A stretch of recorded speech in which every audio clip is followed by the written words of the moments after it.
போக்குவரத்து தொழிலாளர்கள் வேலைநிறுத்தத்தை சமாளிக்க வெளி மாவட்டங்களில் இருந்து சுமார் 1000க்கும் மேற்பட்ட தனியார் பேருந்துகள் சென்னைக்கு வரவழைக்கப்பட்டுள்ளன. இப்பேருந்துகளில் புதிய கட்டணம் நிர்ணயிக்கப்பட்டுள்ளதாக கூறுகிறார் எமது செய்தியாளர் சங்கரன்.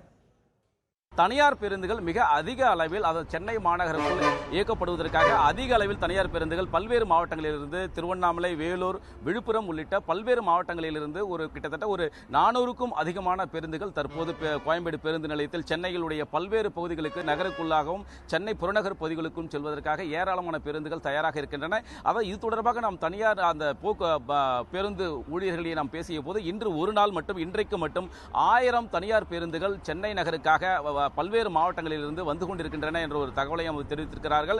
அதாவது சென்னை மாநகர பேருந்துகள் மட்டுமில்லாமல் வெளியூர் பேருந்துகள் நாம் இங்கு இருக்கக்கூடிய இந்த இடங்களில் அரசு பேருந்துகள் மிக குறைவாகவே இந்த இடத்திலும் அதே போன்ற ஒரு நிலைமைதான் காணப்படுகிறது. ஆனால் தனியார் பேருந்துகள் அதிக அளவில் வந்திருக்கின்றன. அதாவது கிட்டத்தட்ட தற்போதைய நிலவரப்படி 500க்கும் அதிகமான பேருந்துகள் வெளியூர் செல்வதற்காக தயாராக காத்திருக்கின்றன.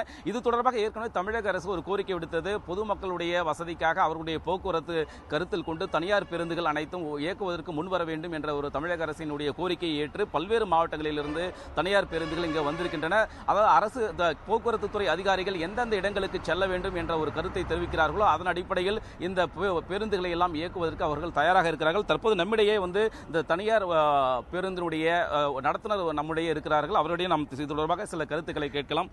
சார் வணக்கம். நீங்க உங்களுடைய பெயர் என்ன? நீங்க எங்கிருந்து வந்திருக்கிறீங்க? நீங்க எந்த ஊருக்கு நீங்க பேருந்துகளை இப்போ ஓட்ட போறீங்க? அதை பத்தி விரிவா சொல்லுங்க. சார் பேர் ராமச்சந்திரன். கள்ளக்குறிச்சிலேருந்து வந்திருக்கோம். சென்னை தீவுத்தடல் எங்களை வர சொல்லியிருக்கிறாங்க.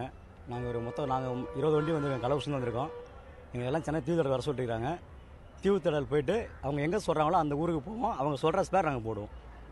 இப்போ நீங்கள் இப்போ உங்கள் நிறுவனத்திலேருந்து இப்போ 10 பேருந்து வந்துருக்குதா சொல்லியிருக்கிறீங்க. இப்போ வேறு ஒட்டுமொத்தமாக எவ்வளோ பேருந்துகள் கோயம்பேட்டில் வந்திருக்கு, எந்தெந்த மாவட்டங்கள்லேருந்து வந்திருக்கு, அதை பற்றி சொல்லுங்கள். எல்லா மாவட்டத்தையும் பஸ் வந்துருக்கு சார். இப்போ கள்ளக்குறிச்சிலேருந்து மினி பஸ் ஒரு 50 பஸ் வந்திருக்கு. லைன் பஸ் 40-50 பஸ் வந்திருக்கு கள்ளக்குறிச்சி மட்டும். சார் இப்போ மற்றொரு நம்முடைய இன்னொரு ஊழியர் இருக்கிறார். அவரிடம் கருத்துக்களை கேட்கலாம். சார் நீங்கள் எங்கேருந்து வந்திருக்கிறீங்க? நீங்கள் எந்த ஊருக்கு அந்த பேருந்து இயக்க போகிறீங்க, அதை பற்றி கருத்து சொல்லுங்கள். சார் என் பேர் எஸ் நாதன். இது கள்ளக்குறிச்சிலேருந்து வந்துருக்கு சார். இது மதுரவாயிலேருந்து சென்னை தீவுத்தடல் வர சொல்லிக்கிறாங்க சார். அங்கே ஆடியோ என்ன சொல்கிறாங்களோ அந்த இடத்துக்கு அங்கே போக சொல்லிக்கிறாங்க சார். போன பிறகு அங்கே எந்த ஊருக்கு போக சொல்கிறாங்களோ அந்த இடத்துக்கு நாங்கள் ஓட்டுவோம் சார். பொதுமக்களுக்கு வசதியாக செய்வோம் சார். மேலும் சென்னை மாநகர பேருந்துகளுடைய கட்டணம் எவ்வளவு வசூலிக்க வேண்டும் என்பது குறித்து ஒரு தகவல் நமக்கு கிடைத்திருக்கிறது. அதாவது அரசு எவ்வளவு கட்டணம் நிர்ணயித்திருக்கிறதோ அதன்படி இல்லாமல் தோராயமாக கட்டணங்களை வசூலிப்பதாக தனியார் பேருந்து ஊழியர்கள் தெரிவிக்கிறார்கள். அதன்படி கோயம்பேட்டில் இருந்து பாரிமுனைக்கு செல்வதற்கு 3 வகையான கட்டணங்களை நிர்ணயித்திருக்கிறார்கள். அதாவது 10 ரூபாய், 15 ரூபாய். அதாவது சென்னை அண்ணா ஆர்ச் வரைக்குமான செல்வதற்கு 10 ரூபாய். அதே போன்று KMC வரை செல்ல வேண்டும் என்றால் 15 ரூபாய், பாரிமுனை வரை என்றால் 20 ரூபாய் என்று இப்படி தோராய 3 அல்லது 4 வகை கட்டணங்களை அவர்கள் நிர்ணயித்து வசூலிப்பதாக தெரிவித்திருக்கிறார்கள்.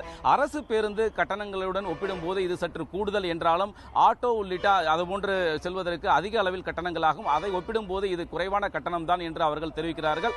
இது போன்ற ஒரு நிலைமை தான் தற்போது கோயம்பேட்டில் நிலவுகிறது.